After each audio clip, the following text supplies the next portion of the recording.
रवि दहिया ने कितनी अच्छी भारत को खुशखबरी दी है। अब वो गोल्ड मेडल के लिए मैदान में उतरेंगे, कल उनका बाउट होगा। लेकिन कैसे पहुंचे रवि दहिया, ये सफर कैसा रहा, उस पर नजर डालते हैं।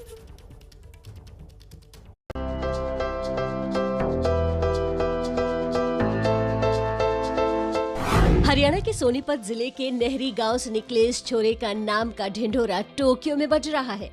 रवि दहिया वो पहलवान जिससे भारत को ओलंपिक में गोल्ड मेडल की उम्मीद है। बचपन में किस तरह का था? सही था, मोटा, अच्छा तगड़ा था, मोटा।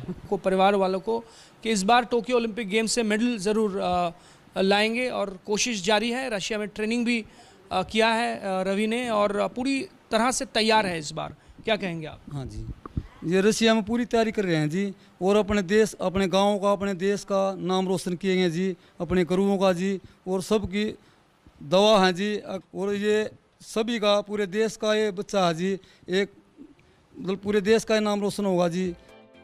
कहते हैं संगत का बहुत असर होता है। रवि दहिया की संगत ही कुछ ऐसी है। नेहरी गांव की हवाओं में खुशबू ही कुछ ऐसी है कि यहाँ से ओलंपियन निकलते हैं।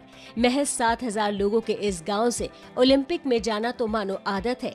इससे पहले इसी गांव के अमित दहिया ने 2012 लंदन ओलंपिक में हिस्सा लिया था।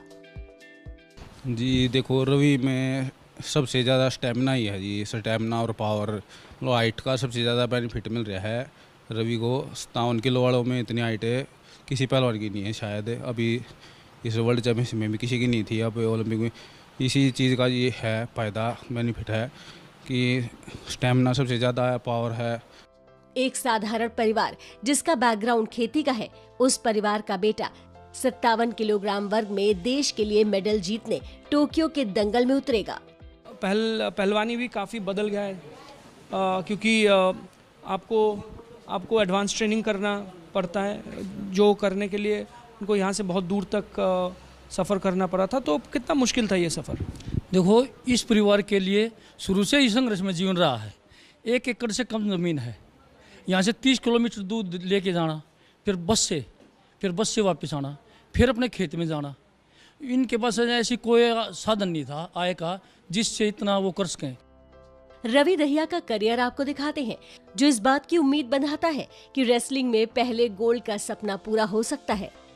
रवि दहिया ने एशियन चैंपियनशिप में 2 gold, world under 23 wrestling championship में 1 सिल्वर और वर्ल्ड चैंपियनशिप में 1 ब्रॉन्ज जीता है। रवि के सामने ओलंपिक में रूस, तुर्की और जापान के पहलवान होंगे।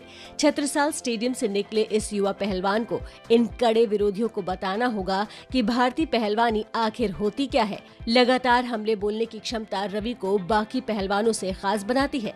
बस निर्णायक क्षणों में दबाव में आने से बचना होगा। तो रवि दहिया मेरे ही गांव से आते हैं, मेरे लिए खुद बहुत प्राउड मोमेंट है। और अब देखिए उनका गोल्ड मेडल मुकाबला होगा कल।